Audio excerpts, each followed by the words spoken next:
transmission of an unidentified radio source from deep space can neither be... People out of here. You're having sent this announcement all over the world may well come... Key to decoding it.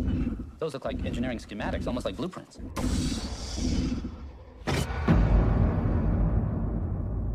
Hello दोस्तों, welcome back to the my channel. आज मैं आप लोगों के लिए horror movies से हट करके एक बेहतरीन साइंस फिक्शन मूवी कॉन्टैक्ट की एक्सप्लेनेशन लेकर आया हूं, जिसे साल 1997 में रिलीज किया गया था। मूवी की कहानी काफी अलग है। वहीं आप लोगों में से कई लोगों के मन में ये सवाल जरूर आता होगा कि आखिर हमारे पूरे ब्रह्मांड में हम ही केवल इकलौते जीव हैं, या फिर हमारे इस ब्रह्मांड में हमसे भी कहीं ज्यादा उन्नत सभ्यता हो सकती है, और अगर हम भविष्य में उनसे कभी मिल पाते हैं तो आखिर हम उनसे कॉन्टैक्ट कैसे करेंगे। कुछ इसी तरीके की कॉन्सेप्ट पर आज की हमारी कहानी है। तो चलिए दोस्तों, ज्यादा समय ना गुजारते हुए शुरू करते हैं आज की एक्सप्लेनेशन को। मूवी की शुरुआत होती है एली नाम की लड़की से, जिसे साइंस में काफी ज्यादा दिलचस्पी होती है। यहाँ पे एली अपने पिता से सवाल करती है कि क्या हम इस दुनिया में अकेले हैं, और अब एली के पिता का कहना होता है कि ये ब्रह्मांड अनंत है और मुझे नहीं लगता कि हम इकलौते ही इस पूरे ब्रह्मांड के उन्नत जीव हैं, और इस अनंत ब्रह्मांड में कई ऐसी उन्नत सभ्यताएं हो सकती हैं जिनकी खोज अभी तक नहीं हो पाई है।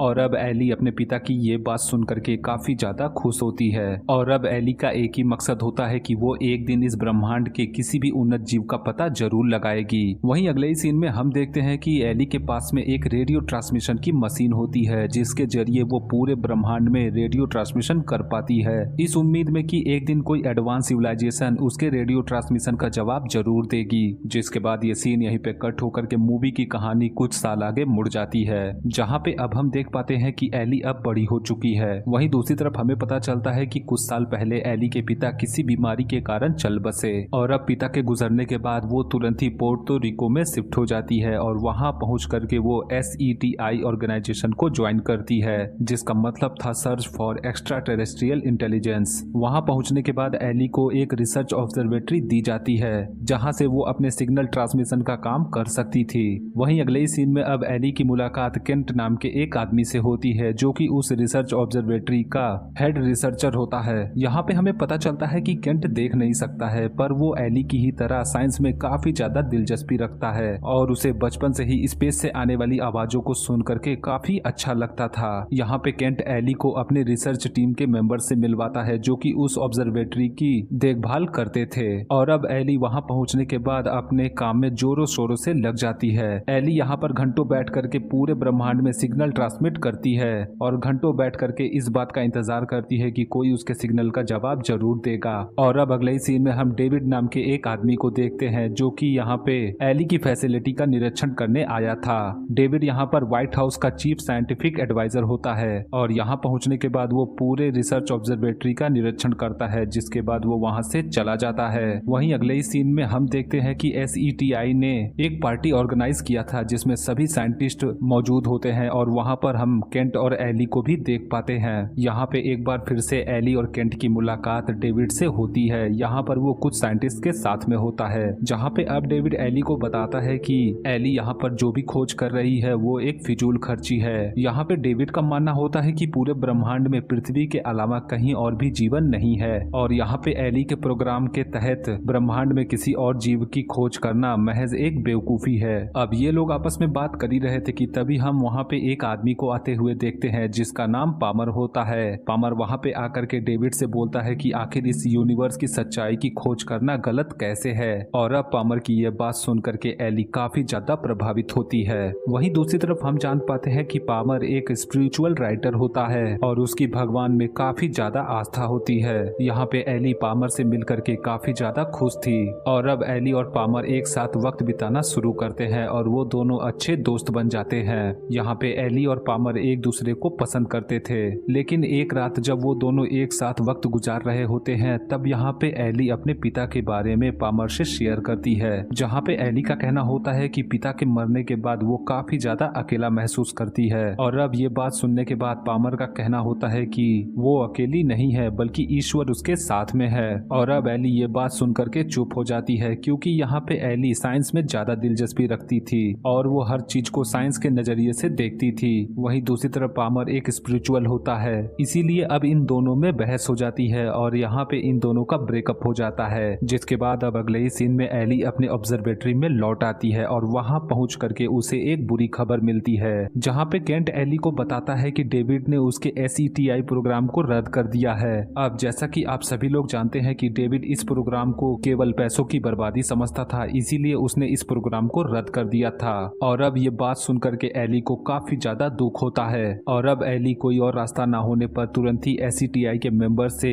इस प्रोजेक्ट को बंद करने से मना करती है, पर कोई भी उसकी बात नहीं सुनता है। और अब एली का सपना एक ही झटके में बिखर गया था, पर यहाँ पे एली अपने सपने को इस तरीके से बर्बाद नहीं होने देना चाहती थी, इसीलिए वो तुरंत ही केंट और उसके सभी मेंबर्स के साथ तुरंत ही न्यू मैक्सिको पहुंच जाती है, क्योंकि यहाँ पे BLA रेडियो ऑब्जर्वेटरी होती है जो कि एक स्पेस रिसर्च ऑर्गेनाइजेशन थी। यहाँ पे आने के बाद एली एक साल तक कई बड़े साइंटिस्ट से मिल करके अपने प्रोजेक्ट के बारे में बताती है, पर कोई भी इसमें दिलचस्पी नहीं दिखाता है। और अब ये सब कुछ देख करके एली को अब लगने लगा था कि वो अपने सपने को नहीं पूरा कर पाएगी, पर तभी एक दिन एली को हेडन इंडस्ट्री के बारे में पता चला। यहाँ पे हेडन इंडस्ट्री काफी ज्यादा बड़ी थी और इनका काम हर एक अनोखे साइंस प्रोजेक्ट को फंड करने का होता है। जिसके बाद अब तुरंत ही एली हेडन इंडस्ट्री में पहुंचती है और वहाँ पे उनके सीनियर से मिलती है, जिसके तुरंत बाद अब एली अपने प्रोजेक्ट के बारे में सभी को बताती है। और ये देख करके हेडन इंडस्ट्री के लोग एली के प्रोजेक्ट को फंड करने के लिए तैयार हो जाते हैं और ये बात सुन करके एली की खुशी का ठिकाना नहीं होता है। और अब एली को एक बड़ी रिसर्च ऑब्जर्वेटरी दी जाती है जहाँ पर वो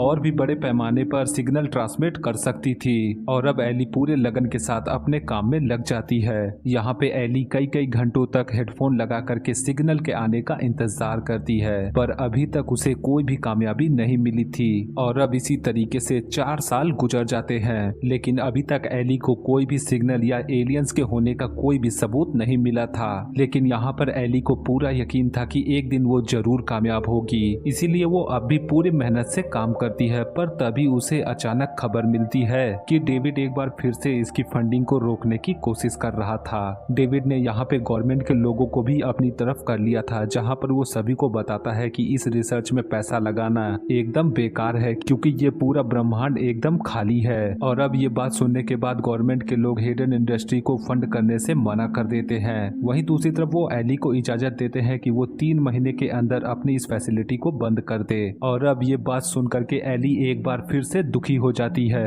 क्योंकि अब उसे भी लगने लगा था कि उसका सपना कभी पूरा नहीं होगा। और अब एली अकेले ही अपने ऑब्जर्वेटरी के बाहर एंटीने के पास आकर के बैठ जाती है और हेडफोन लगा करके उन्हीं फ्रिक्वेंसीज को सुनने लगती है। और तभी अचानक उसे कोई अनजान फ्रिक्वेंसी सुनाई देती है। ऐसी फ्रिक्वेंसी उसने कभी नहीं सुनी थी। और ये सुन करके एली की खुशी का ठिकाना नहीं होता है। वो तुरंत ही अपने ऑब्जर्वेटरी में आकर के उस फ्रिक्वेंसी की जांच करने लगती है, जहाँ पे अब उसे पता चलता है कि ये फ्रिक्वेंसी पृथ्वी से 26 लाइट ईयर्स दूर वेगा नाम के एक प्लेनेट से आ रहा था। लेकिन यहाँ पे केंट और उसकी टीम को ऐसा लग रहा था कि ये भी एक आम सिग्नल है। लेकिन यहाँ पे एली उस सिग्नल को ध्यान से ऑब्जर्व करती है और वो जल्द ही उसे डिकोड करने में सफल हो जाती है। और अब वो सभी को बताती है कि ये कोई आम सिग्नल नहीं है, क्योंकि ये सिग्नल प्राइम नंबर्स को दर्शा रहा था। दोस्तों, यहाँ पे प्राइम नंबर्स वो होते हैं जो कि एक या खुद से डिवाइड हो जाते हैं, जो नंबर आप स्क्रीन पे देख रहे हैं। और ये देखने के बाद एली को पूरा विश्वास हो गया था कि ये कोई आम सिग्नल नहीं है, बल्कि कोई एडवांस सभ्यता उनसे कांटेक्ट करने की कोशिश कर रही थी। लेकिन अभी भी केंट और उसके टीम मेंबर्स को इस बात पे शक होता है। और अब केंट एली से सवाल करता है कि ये सिग्नल वेगा प्लैनेट से कैसे आ सकते हैं, क्योंकि यहाँ पे वेगा प्लैनेट अभी भी विकास के पहले पायदान पे होता है। जैसा कि हमारी पूरी पृथ्वी को विकसित होने के लिए 3.2 बिलियन साल का वक्त लगा,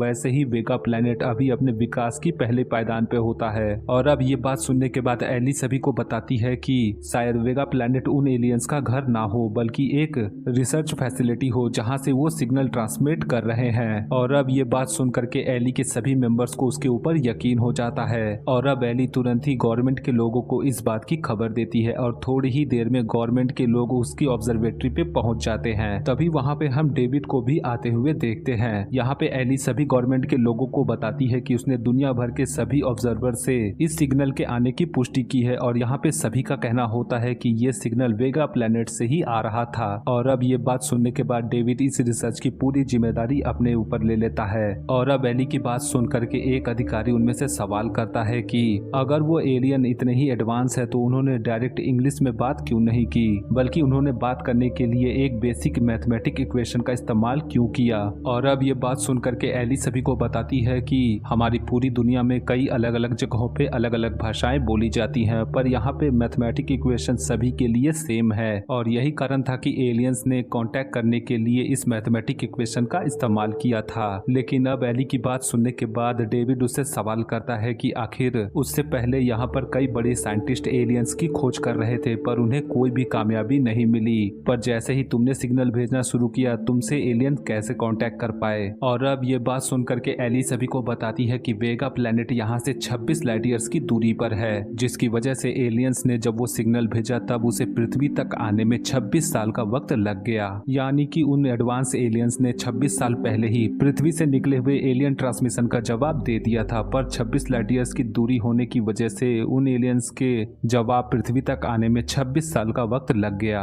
और अब ये लोग आपस में बात कर ही रहे थे कि तभी अचानक उनके कंप्यूटर पर एक और अनजान सिग्नल रिसीव होता है और ये देख करके सभी लोग हैरान हो जाते हैं। यहाँ पे अब एली तुरंत ही उस कोड को डिकोड करने की कोशिश करती है और उसे डिकोड करने के बाद उसे पता चलता है कि ये एक टीवी ट्रांसमिशन है। और जब वो लोग उस ट्रांसमिशन को प्ले करते हैं तब वो देखते हैं कि उसमें एडोल्फ हिटलर की एक स्पीच होती है और ये देख करके वहाँ पे सभी साइंटिस्ट एकदम हैरान थे, जिसके बाद अब सभी साइंटिस्ट ये बात तुरंत ही प्रेसिडेंट तक पहुंचा देते हैं। यहाँ पे अब प्रेसिडेंट की सेक्रेटरी एली से सवाल करती है कि हिटलर की वजह से 25 मिलियन लोगों की जान चली गई, लेकिन यहाँ पे एलियंस ने उसकी ही स्पीच को चुना है हमसे कांटेक्ट करने के लिए। लेकिन अब यहाँ पे एली सभी को बताती है कि एलियंस को हिटलर की स्पीच में कोई भी दिलचस्पी नहीं है, बल्कि यहाँ पर हिटलर की ये स्पीच एक हाई लेवल टीवी ब्रॉडकास्ट था जो कि अंतरिक्ष में गया होगा। दरअसल दोस्तों यहाँ पर 1936 में एडोल्फ हिटलर ने इस स्पीच को दिया था जिसे हाई लेवल टीवी ब्रॉडकास्ट किया गया था और पूरी दुनिया के कई लोगों ने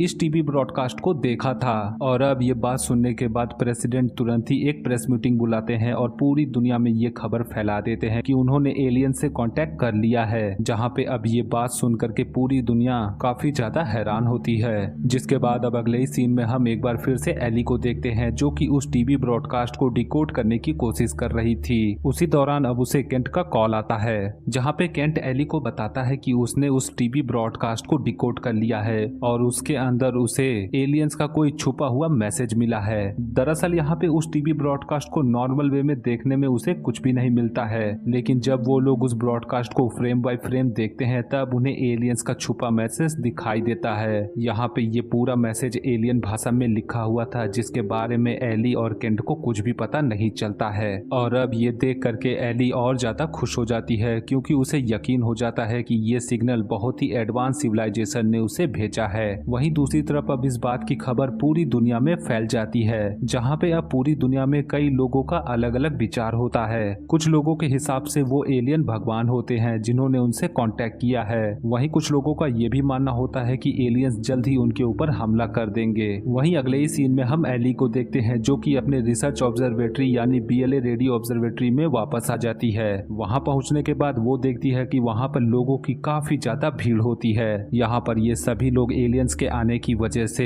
सभी लोग इकट्ठा हुए थे। कुछ लोग यहाँ पे एलियंस को भगवान मान रहे थे और उनकी पूजा कर रहे थे। वहीं दूसरी तरफ कुछ लोग एलियंस को शैतान की तरह देख रहे थे और उनका मानना था कि जल्द ही इस पृथ्वी पे हमला हो जाएगा। और अब उसी दौरान एली की नजर एक आदमी पे पड़ती है जो कि स्पीच के दौरान सभी को बताता है कि वो लोग एलियन से संपर्क करके बहुत बड़ी गलती कर रहे हैं और एलियंस यहाँ पर आकर के सभी लोगों को मार डालेंगे। और अब उसी दौरान उस आदमी की नजर एली के ऊपर पड़ जाती है और अनजान कारण से वो एली को घूरने लगता है, पर एली बिना कुछ किए वहां से निकल जाती है। और अब अगले ही सीन में हम देखते हैं कि एली उस अनजान मैसेज को डिकोड करने में लग जाती है, पर कई हफ्तों की कोशिश के बाद वो उस मैसेज को डिकोड करने में नाकामयाब रहती है और वो एक बार फिर से उदास होकर के अपने घर वापस आ जाती है। और अब घर वापस आने के बाद उसके पास एक कॉल आती है जहाँ पे अब एक अनजान आदमी एली को बताता है कि उसने मैसेज को डिकोड कर लिया है। और ये बात सुन करके एली काफी खुश होती है और वो उस आदमी को बोलती है उससे मिलने के लिए। और अब अगले ही सीन में एली उस अनजान इंसान से मिलती है और अब हम देख पाते हैं कि वो अनजान इंसान कोई और नहीं बल्कि हेडन इंडस्ट्री का मालिक होता है। और अब वो एली को बताता है कि वो उन मैसेज को डिकोड करने की कोशिश कर रहा था, पर काफी महीनों तक उसे कुछ भी नहीं मिला। लेकिन जब उसने पूरे मैसेज को 3D में कन्वर्ट करके देखा तब वो आसानी से डिकोड हो गया और अब वो लोग उस मैसेज को 3D में कन्वर्ट करके देखते हैं, जहां पर उन्हें पता चलता है कि एलियंस ने उस मैसेज के अंदर एक मशीन को बनाने का इंस्ट्रक्शन दिया था। और अब ये देख करके एली को सब समझ में आ जाता है, जहां पे उसे पता चल गया था कि एलियंस इस मशीन के जरिए चाहते हैं कि इंसान उससे आकर के मिले। और अब इस बात का पता चलने के बाद एली तुरंत ही वहां के सभी अधिकारियों को इस बात की खबर देती है, जहां पे एली सभी को बताती है कि उन्हें जल्द ही ये मशीन बनानी होगी ताकि वो जल्द से जल्द एलियन से कांटेक्ट कर सके। लेकिन तभी वहां पे एक अधिकारी सभी से सवाल करता है कि आखिर वो इस मशीन को क्यों ही बनाए, क्योंकि ये सभी लोग एलियंस के बारे में कुछ नहीं जानते थे। क्योंकि यहाँ पे सभी का मानना होता है कि ये मशीन बनने के बाद हो सकता है एलियंस उसके ऊपर हमला कर दें। लेकिन यहाँ पे एली का कहना होता है कि इस मशीन का डिजाइन एक स्पेसशिप की तरह है, क्योंकि यहाँ पे एलियंस चाहते हैं कि इंसान उनसे आकर के मिले। लेकिन इतना सुनने के बाद भी वहाँ पे कोई भी अधिकारी इसके लिए तैयार नहीं होता है। पर तभी अचानक वहाँ पे पामर आ जाता है और वो सभी को बताता है कि हमेशा ही साइंस ने रिलीजन और स्पिरिचुअलिटी पे सवाल खड़े किए हैं, लेकिन यहाँ पे एली ने जिस चीज की खोज की है उसमें साइंस के साथ साथ रिलीजन पे भी सवाल खड़े होते हैं। इसीलिए हमें एली की बात मान करके उस मशीन को बनाना चाहिए। और अब पामर की ये बात सुनने के बाद सारे अधिकारी उस मशीन को बनाने के लिए तैयार हो जाते हैं और जल्द ही उसका काम शुरू हो जाता है। वहीं दूसरी तरफ एली एक बार फिर से पामर से मिल करके काफी ज्यादा खुश थी, क्योंकि उसने उसकी बहुत मदद की और इसी के साथ पामर और एली एक बार फिर से एक दूसरे के करीब बने लगते हैं। वहीं अगले ही सीन में हम देखते हैं कि उस मशीन को बनाने के लिए अब पूरी दुनिया से फंड आने शुरू हो जाते हैं, क्योंकि उस मशीन को बनाने के लिए कई अरब डॉलर का खर्च आने वाला था। वहीं दूसरी तरफ कमेटी के लोग इस बात से भी परेशान थे कि आखिर उस मशीन के बनने के बाद वो कौन इंसान होगा जो कि उसके जरिए इस ब्रह्मांड के दूसरे आयाम में जाकर के एलियन से मिलेगा। और अब इस बात का पता लगाने के लिए एक कमेटी बनाई जाती है, जिसमें इस रिसर्च से जुड़े हुए काफी सारे लोग मौजूद होते हैं, जिसमें डेविड और एली भी थे। यहाँ पे हमें पता चलता है कि डेविड चाहता था कि वो ही स्पेसशिप में जाकर के एलियन से मुलाकात करे और इस काम के लिए डेविड ने अपनी नौकरी तक छोड़ दी थी। वहीं अब उस कमेटी के दौरान 10 लोगों को चुना जाता है और इन्हीं 10 लोगों में से एक को उस स्पेसक्राफ्ट में बैठ करके एलियन से मिलने जाना होगा। और अब देखते ही देखते कुछ साल बीत जाते हैं और अब हम देख पाते हैं कि वो मशीन अब बन के रेडी हो चुकी थी, जिसके बाद अब एक बार फिर से उस कमेटी में उन्हीं 10 लोगों को बुलाया गया जो कि इस स्पेसक्राफ्ट मिशन के लिए चुने गए थे। और अब कमेटी के मेंबर उन चुने हुए 10 लोगों से काफी सारे सवाल जवाब करते हैं ताकि वो इस निर्णय पे पहुंच सके कि उस स्पेसक्राफ्ट में जाने के लिए कौन बेटर होगा। और अब देखते ही देखते एली की बारी आती है और यहाँ पर कमेटी के मेंबर उससे कई सवाल करते हैं। वहीं अब उस कमेटी मेंबर में पामर भी होता है और अब वो एली से सवाल करता है कि उसे ईश्वर में यकीन है या नहीं। यहाँ पे अब एली सवाल करती है कि उसका इस रिसर्च से क्या लेना देना है। एली की ये बात सुन करके एक साइंटिस्ट उसे बताता है कि ये रिसर्च अब एक साइंस तक ही नहीं बल्कि एक आस्था का भी विषय बन चुका है। और अब ये बात सुन करके एली समझ जाती है कि अगर उसने इसका सही जवाब दिया तो वो उस स्पेसक्राफ्ट में जाने के लिए क्वालिफाई नहीं कर पाएगी। लेकिन ये जानते हुए भी उसने एक बार फिर से सच बोला, जहाँ पे उसका कहना होता है कि वो केवल साइंस को ही मानती है। और ये जवाब देने के बाद एली को जिस बात का डर होता है वही होता है, क्योंकि अब थोड़ी ही देर बाद रिजल्ट अनाउंस होता है जिसमें उस स्पेस मिशन के लिए डेविड को चुन लिया गया था, क्योंकि यहाँ पे डेविड ने सवालों के जवाब वही दिए जो कि कमेटी के मेंबर सुनना चाहते थे। और ये देख करके एली काफी ज्यादा उदास हो जाती है। वहीं दूसरी तरफ अब एली एक बार फिर से पामर से गुस्सा हो जाती है, क्योंकि उसी की वजह से आज उसका सपना अधूरा रह गया था। और अब कुछ दिनों बाद वो दिन आ जाता है जिसका सभी को इंतजार होता है और अब उस मशीन को स्टार्ट किया जाता है और डेविड उसके अंदर जाने को तैयार होता है। वहीं हम देख पाते हैं कि वो मशीन काफी ज्यादा एडवांस और काफी बड़ी मशीन होती है, लेकिन यहाँ पे किसी को भी नहीं मालूम था कि ये मशीन चलने पर आखिर क्या होगा। वहीं दूसरी तरफ हम एली को देखते हैं जो कि वहाँ पे मौजूद होती है और सभी की मदद कर रही थी उस मशीन को स्टार्ट करने के लिए। दोस्तों, यहाँ पे एली का सपना भले ही टूट गया था, लेकिन वो अब भी लोगों की मदद कर रही थी। अब यहाँ पे किसी को भी नहीं पता था कि ये मशीन कैसे काम करती है, इसीलिए इंसान को भेजने से पहले उसके अंदर एक रोबोट को बैठा करके एक ट्रायल लिया जाता है, जिसके बाद उस मशीन को स्टार्ट किया जाता है। और ट्रायल के कामयाब होने के बाद उन सभी को यकीन हो जाता है कि ये मशीन एकदम सेफ है। लेकिन तभी एली की नजर वहाँ पर अपने कंप्यूटर स्क्रीन पे पड़ती है और वो नोटिस करती है कि कोई कोई अनजान इंसान यहाँ पे मशीन का टेक्नीशियन बन करके अंदर आ गया था। और जब एली उसे ध्यान से देखती है तब उसे पता चलता है कि ये वही स्पिरिचुअल इंसान था जो कि पेंटागन के बाहर एली को घूर रहा था। ये देख करके एली तुरंत ही सभी को उससे सतर्क रहने के लिए बोलती है और अब देखते ही देखते उसे बंदी बनाने की कोशिश की जाती है। लेकिन तभी हम देखते हैं कि वो इंसान अपने पूरे शरीर पे बॉम्ब लगाया होता है और देखते ही देखते वो ट्रिगर दबा देता है जिससे वो मशीन वहीं पे खत्म हो जाती है। और ये देख करके एली और काफी सारे क्रू मेंबर सब बहुत ज्यादा परेशान थे क्योंकि वो मशीन अरबों डॉलर में बनाई गई थी और अब उसे दोबारा बनाना भी पॉसिबल नहीं था। और अब ये सब कुछ होने के बाद एली बुरी तरीके से निराश अपने घर पे वापस लौट आती है। लेकिन घर पे वापस आने के बाद वो देखती है कि उसके घर में एक बहुत ही एडवांस कंप्यूटर होता है जिसे वो ओपन करती है और कंप्यूटर के ओपन होते ही वहां पर एक वीडियो कॉल ऑन हो जाती है। और अब हम देखते हैं कि उस वीडियो कॉल में हेडन इंडस्ट्री का मालिक होता है। यहाँ पे हेडन इंडस्ट्री का मालिक एली को बताता है कि वो उसे एक और मौका देना चाहता है, जिसपे अब एली सवाल करती है कि कैसे, क्योंकि मशीन तो नष्ट हो चुकी है। लेकिन तभी वो एली को जापान की एक रिसर्च फैसिलिटी की सैटेलाइट इमेज दिखाता है जिसमें एली को वही सेम मशीन दिखाई देती है। और अब ये देखने के बाद एली हेडन से सवाल करती है कि आखिर ऐसा कैसे हुआ। और अब हेडन बताता है कि जापान के लोगों ने एक और मशीन बनाई थी जिसमें हेडन इंडस्ट्री का भी पैसा लगा था, इसीलिए एक तरीके से वो भी इसका मालिक हुआ। इसीलिए यहाँ पे हेडन के पास उस मशीन के पैसेंजर चुनने का अधिकार होता है और इस बार वो एली को चुनता है। और ये सुनने के बाद एली तुरंत ही जापान के लिए निकल पड़ती है।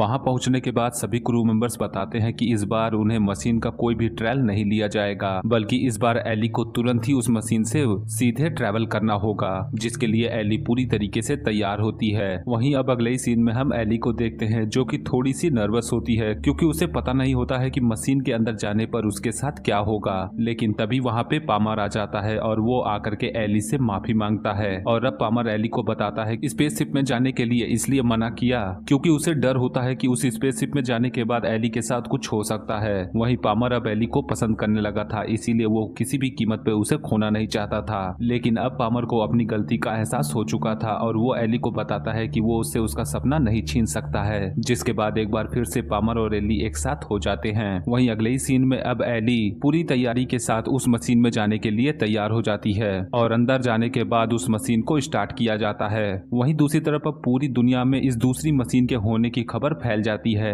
और एली के इस स्पेस मिशन की जानकारी न्यूज के जरिए पूरी दुनिया में ब्रॉडकास्ट किया जाता है। वहीं अब मशीन के स्टार्ट होते ही उन रिंग्स के अंदर काफी मात्रा में एनर्जी जनरेट होती है और देखते ही देखते एली का पॉड उस रिंग के अंदर चला जाता है और अंदर आने के बाद उसका पॉड तेजी से आगे बढ़ने लगता है और देखते ही देखते एली का पॉड एक वार्म होल के अंदर आ जाता है। और अब वार्म होल से सफर करते हुए एली का पॉड एक दूसरे गैलेक्सी में पहुंच जाता है और वहां से एली को वेगा स्टार सिस्टम एकदम सामने ही दिखाई देता है। एली को वो देख करके काफी खुशी होती है क्योंकि वो बहुत ही खूबसूरत था, जिसके तुरंत बाद अब एली आगे बढ़ती है और आगे बढ़ते दौरान उसका पॉड एक बीच जैसी जगह पे आ जाता है जो कि देखने में एकदम पृथ्वी के बीच जैसा लग रहा था। और एली के पॉड से बाहर आने के बाद उसे आसमान में एक बहुत बड़े गैलेक्सी जैसा स्ट्रक्चर दिखाई देता है और ये सब कुछ देख करके एली को यकीन नहीं हो रहा था। और अब क्यूरियोसिटी में एली उस गैलेक्सी की तरफ अपना हाथ बढ़ाती है और तभी उसे पता चलता है कि यहाँ की सारी चीजें एक होलोग्राफिक इमेज होती है जो कि किसी एडवांस सभ्यता ने उसे बनाया था। और तभी एली को वहाँ पर कोई आता हुआ दिखाई देता है और उसके पास आने के बाद एली देखती है कि वो कोई और नहीं बल्कि उसके पिता थे। और अब उन्हें देखने के बाद एली की खुशी का ठिकाना नहीं होता है। लेकिन जब उसके पिता एली के पास आते हैं तब उसे पता चलता है कि वो उसके पिता नहीं है बल्कि एक एलियन है जिसने एली के दिमाग को पढ़ करके उसके आसपास की चीजों को और खुद को पृथ्वी के हिसाब से ढाल लिया था ताकि एली को कोई भी चीज खतरनाक या अजीब ना लगे। और अब एली उस एलियन से सवाल करती है कि आखिर उन्होंने उनसे संपर्क क्यों किया। और ये सुन करके एलियन बताता है कि संपर्क उन्होंने नहीं बल्कि तुम लोगों ने किया है, हमने तो बस उस सिग्नल का जवाब दिया है। और अब एली एलियन से सवाल करती है कि क्या इस पूरे ब्रह्मांड में आपकी ही तरह और भी सभ्यताएं हैं, जिसपे वो एलियन बताता है कि हाँ, यहाँ पे अनगिनत सभ्यताएं हैं जो कि इंसानों की ही तरह यहाँ पे संपर्क करते हैं और यहाँ पे आते रहते हैं। और अब एली का सवाल होता है कि आखिर उन्होंने ये संपर्क करने का साधन कैसे बनाया, जिसपे अब एलियन बताता है कि ये मशीन उन्होंने नहीं बनाई है बल्कि यहाँ पे उनके पूर्वजों ने बनाई है जो कि अब इस दुनिया में मौजूद नहीं है। जिसके तुरंत बाद अब एली एक और सवाल करती है कि आखिर एलियंस ने इंसानों को यहाँ पे क्यों बुलाया। क्या ये कोई टेस्ट है? यहाँ पे एलियन एली को बताता है कि ये कोई टेस्ट नहीं है, बल्कि कई सालों की ऑब्जर्वेशन के बाद ये एलियन समझ पाते हैं कि इंसान अपने आप को बहुत अकेला समझते थे। इसीलिए एलियंस ने इंसानों से संपर्क किया और उसे अपने पास बुलाया ताकि वो इंसानों को बता सके कि वो पूरे ब्रह्मांड में अकेले नहीं है। और अब एली एलियन से पूछती है कि अब उसके साथ आगे क्या होगा, जिसपे एलियन का कहना होता है कि अब वो अपनी दुनिया में वापस लौट जाए। लेकिन तभी एली सवाल करती है कि इतनी जल्दी क्यों, अभी तो उसे बहुत सारे सवाल पूछने हैं। वहीं एली का कहना होता है कि उसके कैमरे में कुछ भी रिकॉर्ड नहीं हुआ और वो वापस जाकर के इंसानों को कैसे यकीन दिलाएगी कि वो आपसे आकर के मिली है। जिसपे अब एलियन का जवाब होता है कि हजारों सालों से ऐसा ही होता आ रहा है, जहाँ पे इंसानों ने बहुत सारी चीजों को नहीं देखा है पर वो उसे महसूस कर सकते हैं। और जाने से पहले उस एलियन का कहना होता है कि अभी तो ये तुम्हारी कामयाबी का पहला पड़ाव है, अभी आगे और भी नई नई चीजें सामने आने वाली हैं। जिसके तुरंत बाद अब वो एलियन एली को अलविदा कहता है और देखते ही देखते एली का पॉड वार्म होल से सफर करते हुए वापस पृथ्वी पे आ जाता है और उसका पॉड सीधे समंदर में गिर जाता है। और उसके वापस आते ही उसका संपर्क फिर से पेंटागन से जुड़ जाता है। वहाँ के क्रू मेंबर तुरंत ही एली को पिकअप करते हैं। वहीं अब अगले ही सीन में एली को कंट्रोल रूम में लाया गया, जहाँ पे सभी क्रू मेंबर्स उससे सवाल जवाब कर रहे थे। और अब एली सभी से सवाल करती है कि वो कितनी देर से वहाँ पे गायब थी। और अब अनजान कारण से उन सभी क्रू मेंबर्स का कहना होता है कि एली तो कहीं गई ही नहीं थी, बल्कि उसका पॉड ऊपर से सीधे समुद्र में ही गिरा है। और अब ये सुन करके एली चौंक जाती है, क्योंकि उसका कहना होता है कि वो अंतरिक्ष में उन एलियन से जाकर के मिली और वहाँ पे लगभग 18 घंटे बिता करके आई है। लेकिन तभी वो क्रू मेंबर्स उस रिकॉर्डिंग को प्ले करते हैं जिसमें कुछ भी रिकॉर्ड नहीं हुआ था। जिसके बाद अब अगले ही सीन में एक प्रेस मीटिंग बुलाई जाती है, जिसमें एली सभी को बताती है कि वो अंतरिक्ष में उन एलियंस के साथ 18 घंटे बिता करके आई है। लेकिन यहाँ पे कोई भी ठोस सबूत ना होने के कारण कोई भी एली का विश्वास नहीं करता है। लेकिन यहाँ पे एली को पूरा विश्वास होता है कि उसने जो कुछ भी देखा वो एकदम रियल था। यहाँ पे एली सभी को बताती है कि वो वार्म होल के जरिए उस प्लेनेट पे पहुंची थी। अब जैसा कि आप सभी लोग जानते हैं कि वार्म होल के अंदर समय की रफ्तार धीमी हो जाती है और यही कारण था कि एली का पॉड उस रिंग से होते हुए सीधे समंदर में गिरते हुए दिखाई देता है। लेकिन यहाँ पे अभी तक वार्म होल भी एक थियरी होती है और इसकी वजह से एली कुछ भी प्रूफ नहीं कर पाती है। और अब एली, जो कि ईश्वर में कभी यकीन नहीं करती थी और हर चीज में साइंस को ढूंढती थी, उसे खुद ही अपनी बात को साबित करने के लिए कोई भी सबूत मौजूद नहीं था। यहाँ पे एली पूरी तरीके से अकेली हो चुकी थी और यहाँ पे केवल पामर ही था जो कि एली के साथ था, क्योंकि उसे एली की बात पे पूरा यकीन था। वहीं अब मूवी के आखिर में हमें दिखाया जाता है कि पामर और एली एक साथ होते हैं। भले ही वो पूरी दुनिया को ये साबित नहीं कर पाई कि उसने क्या देखा, लेकिन यहाँ पर उसे पूरी खुशी होती है कि उसने अपने सपने को पूरा किया। और इसी हैप्पी एंडिंग के साथ ये मूवी यहीं पे एंड हो जाती है। तो दोस्तों, ये थी मेरी कॉन्टैक्ट मूवी की एक्सप्लेनेशन। आपको ये वीडियो कैसी लगी, इसके बारे में आप हमें कमेंट करके जरूर बताएं। वहीं आप लोगों को क्या लगता है, क्या हम इस ब्रह्मांड में अकेले हैं? अपनी राय हमें कमेंट में जरूर बताएं। वहीं वीडियो अच्छा लगा हो तो वीडियो को लाइक जरूर करें और इसी तरीके की बेहतरीन कंटेंट के लिए हमारे चैनल को जरूर सब्सक्राइब करें। और आज की वीडियो में बस इतना ही। वीडियो अच्छा लगे तो वीडियो को लाइक और शेयर जरूर करें और आने वाली वीडियोस की नोटिफिकेशन पाने के लिए हमारे चैनल को जरूर सब्सक्राइब करें। मिलूंगा आपसे अगली वीडियो में, तब तक के लिए गुड लक।